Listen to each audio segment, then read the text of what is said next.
Nous sommes à l'ouest de la presqu'île de Gien, au large de Carqueiranne. Au fur et à mesure de notre descente dans le Grand Bleu, une forme se dessine sur le sable. Cette épave d'aéronef est l'un des témoins de la lutte aérienne qui s'est jouée lors de la Seconde Guerre mondiale, au moment du débarquement de Provence en août 1944. À l'avant de l'épave, les 4 pales de l'hélice sont tordues. Ce détail est déjà un indice pour permettre de retracer son histoire. Lors de son amérissage forcé, les pales de l'hélice ont été déformées par la puissance de l'impact. Cet avion est un P-51 Mustang.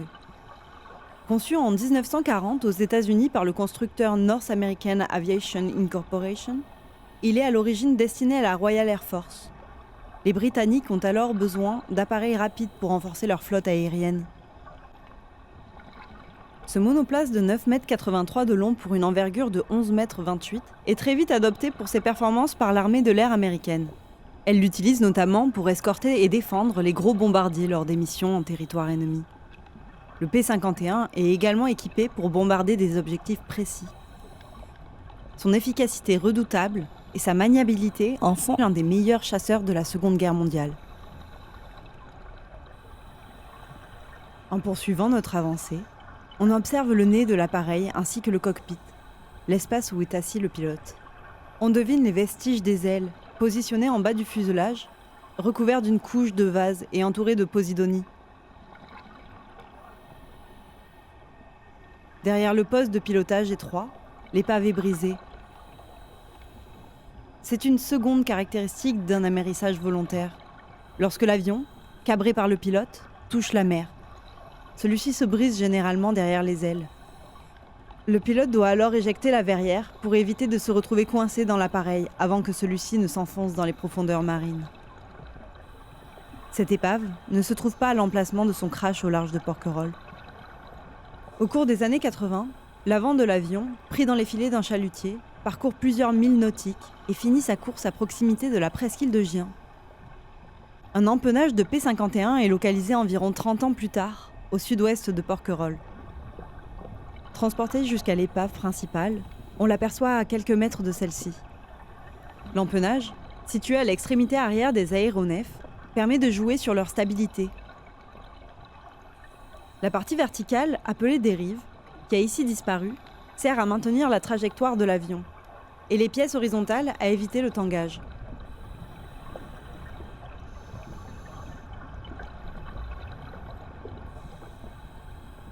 Lors des préparatifs du débarquement de Provence, les P-51 sont envoyés en mission pour détruire les stations radars ennemies installées le long de la côte française.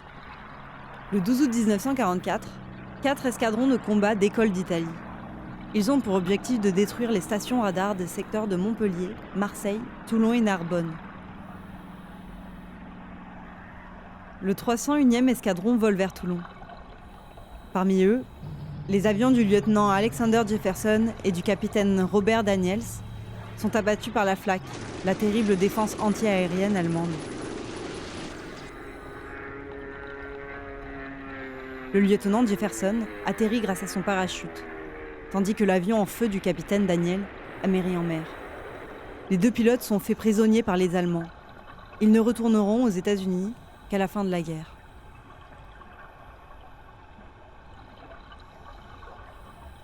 Ces 2 hommes font partie du 332e groupe de combat de l'US Army Air Force. La ségrégation étant alors appliquée dans l'armée comme dans la société, ce fighter group est composé uniquement de pilotes afro-américains. Surnommés les Tuskegee Airmen, ils sont envoyés sur le front méditerranéen dès 1943. Leurs états de service remarquables lors de la Seconde Guerre mondiale permettront de combattre les préjugés racistes dont ils étaient victimes dans leur propre armée.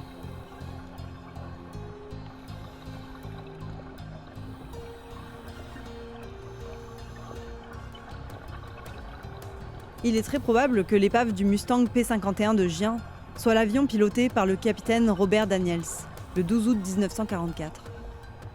En effet, il s'agit de la seule perte de P-51 suite à un amérissage volontaire dans la zone ce jour-là, et les vestiges portent bien tous les stigmates d'un tel événement.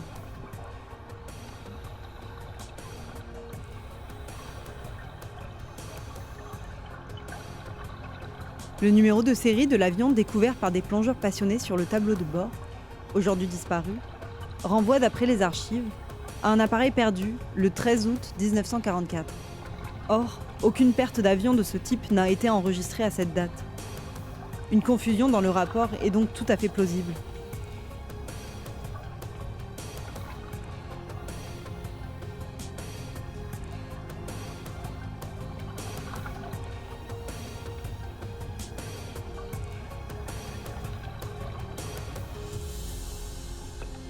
Les épaves d'avion sont des vestiges très fragiles.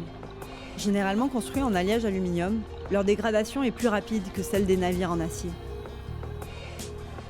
Le pillage de ces appareils accélère également le processus, mais les réglementations récentes et la prise de conscience de l'importance des épaves contemporaines contribuent à préserver ces témoins de notre histoire.